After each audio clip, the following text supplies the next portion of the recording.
August 1st, 1943. Harlem. One white NYPD officer shoots one black U.S. Army private. Within 6 hours, 10,000 people flood the streets. By nightfall, 185 buildings are smashed or burning. The city prepares tanks, and 48 hours later, the riot stops. Cold. No curfew speech. No mass arrests. No National Guard firing lines. The man who shut it down wasn't the mayor, wasn't the police commissioner, wasn't the army. It was Bumpy Johnson. He does it without a badge, without a gunshot, without asking permission. And when the streets go quiet, one phone call forces City Hall to change how the NYPD polices Harlem permanently. Everyone knew how this was supposed to end. Harlem crushed. Leaders arrested. Blame buried. That didn't happen. The question is simple. How did one man stop a citywide riot in under 48 hours while the police lost control? July 31st, 1943. Harlem doesn't sleep. By 11:30 p.m., word spreads to block a white NYPD officer shot a black soldier in uniform. The soldier lives. The officer walks free. That's enough. Within 90 minutes, storefront glass is gone on Lenox Avenue. By 2:00 a.m., fires jump rooftops. Fire engines show up late. Some don't show at all. The NYPD response is blunt. Batons, lines, orders shouted through clenched teeth. No arrests that matter. No answers. Just force. Bumpy Johnson is 38 years old. He's been running Harlem numbers for over 15 years. He knows every block captain, every shop owner, every corner crew. At 1:10 a.m., 2 runners reach him. 1 sentence each. They shot a soldier. The cops aren't stopping it. Bumpy doesn't grab a gun. He grabs a coat and a notebook. By 1:45 a.m., he's walking Lenox. He sees 20 young men flipping a delivery truck. He sees 3 liquor stores already empty. He sees police lines pulling back 30 feet at a time. He doesn't yell. He points. Put it down. Go home. Not that one. Some listen. Some don't. At 3:00 a.m., Bumpy sends messages. Not money. Messages. Runners. Feet only. No paper. One rule, no attacking black-owned stores. One warning, anyone lighting fires after sunrise answers to him. By 6:00 a.m., the riot is bigger.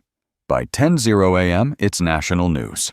City Hall prepares a crackdown. Tanks are discussed. Mass arrests are drafted on paper. Bumpy knows what comes next. He's seen it before. When the state moves in, Harlem loses. Every time. At 2:00 p.m., Bumpy sits in a back room. 1 table, 1 chair, 1 phone. He makes 0 calls. He waits. Because the city thinks force will end this. Bumpy knows force will only double it.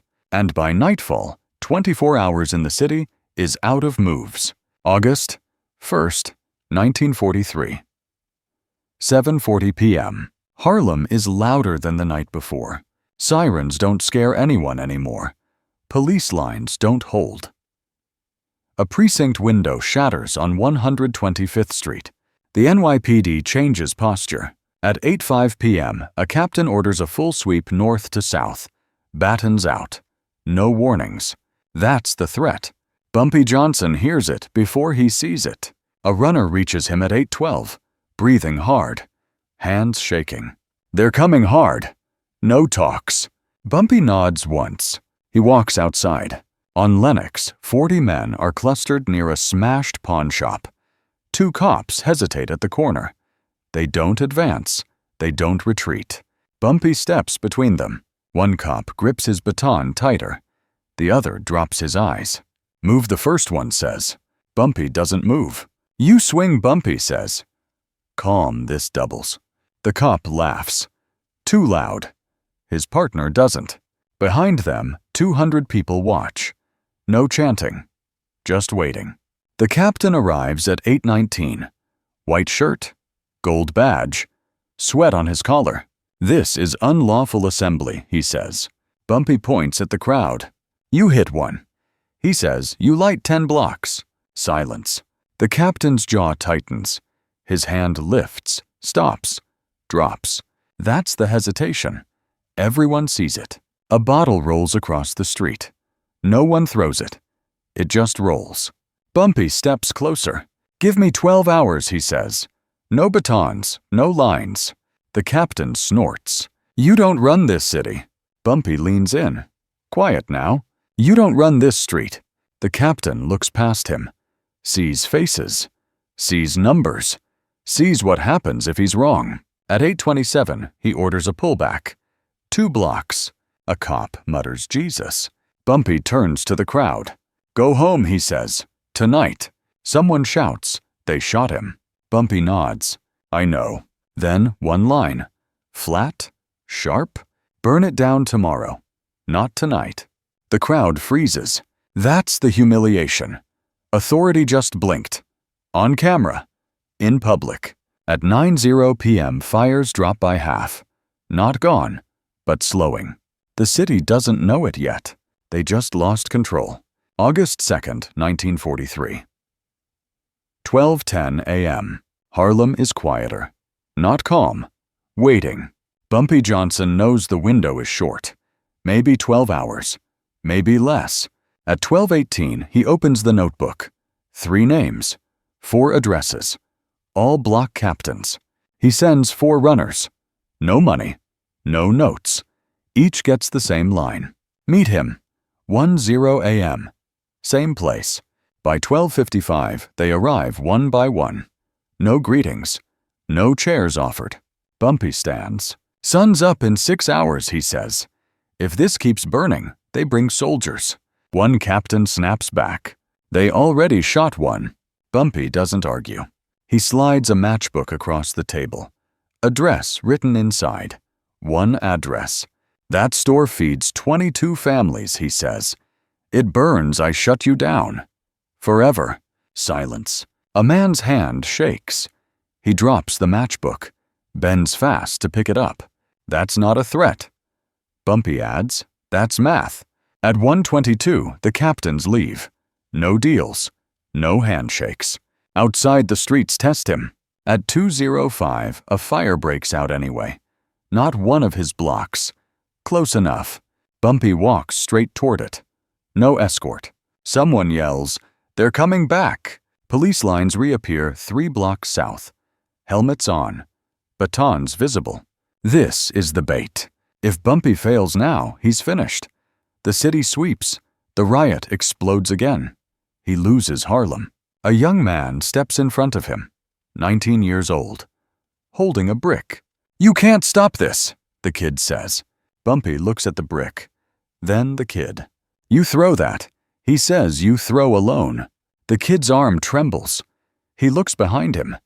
No one backs him. The brick hits the ground. Loud. At 2:40, Bumpy reaches the fire. He grabs a bucket. Throws water himself. People stare. A man shouts, "Why you helping them?" Bumpy answers without turning, "I'm helping us." By 3:30, the fire dies. No cheers, just breath. The police don't advance. They wait. So does City Hall. Because Bumpy just stepped into the open. And now everyone is watching what happens next. August 2nd, 1943. 6:10 a.m. Sunrise. That's the trigger. By 6:10, Harlem wakes up and sees what's still standing. Burned blocks, broken windows, and people still here. At 6:22, Bumpy Johnson walks into a church basement on 132nd. No sermon, no prayer. 14 men are already inside. Store owners, numbers runners, 2 veterans back from the Pacific. No cops, no city officials. Bumpy doesn't sit. "Listen," he says. One word. Flat. Everyone shuts up. If this goes one more day, he says they bring soldiers by noon. One man scoffs. "They already treat us like an enemy." Bumpy turns to him. "They don't treat you like anything," he says. "They erase you." Silence. At 6:30, Bumpy lays it out. Fast. No more looting after 8:00 a.m. Anyone lighting fires answers to him. Anyone attacking Black-owned stores is finished in Harlem. No debate. A man steps forward, hands shaking. You can't control 10,000 people. Bumpy points to the door. I only need 300, he says. That lands. Everyone in the room knows the math. 300 men controlling corners beats 10,000 angry bodies. At 7:05, a bottle crashes outside. Everyone freezes. Bumpy doesn't move. That's the last one, he says. At 7:40, Bumpy makes his first phone call in 36 hours. City Hall. He doesn't ask for names. He asks for time. Give me until midnight, he says. A pause, long. Then a voice. Or what? Bumpy answers calm. Or this starts again. Bigger. And you own it. Silence on the line. At 8:00 a.m., runners move. Not with money. With words. At 9:15:20, men shut down a looting attempt on Adam Clayton Powell Jr. Boulevard. No punches. Just bodies in the way. At 10:30, a would-be fire starter drops his rag. Hands shaking. Walks away. That's the humiliation. The riot doesn't end with sirens. It ends with people stopping each other. By 12:00 noon, National Guard trucks stop 5 miles out. No entry order comes. At 3:00 p.m., fires drop to 0. By 8:00 p.m., Harlem is quiet. Not defeated. Controlled. And City Hall knows exactly who did it. August 2nd, 1943. 9:30 p.m. The proof moves up. Not money, not favors. A sentence. At 9:30, a City Hall aide walks into the mayor's office. Sweat on his hat. Paper in his hand. 1 page. Typed. No letterhead. It lists numbers. 185 buildings damaged. 0 fires burning. 0 police advances since morning. 0 National Guard deployments. At the bottom, 1 line written by hand. Johnson held it. The phone rings at 9:41. City Hall to Harlem. The call doesn't go to a politician. It goes to Bumpy Johnson. The voice on the line is tight. You promised quiet. Bumpy answers. You got it. A pause. What do you want? Bumpy doesn't raise his voice. At 8:00 a.m. tomorrow, he says that officer is suspended. Publicly. Silence. And Bumpy adds no batons on Lennox for 30 days.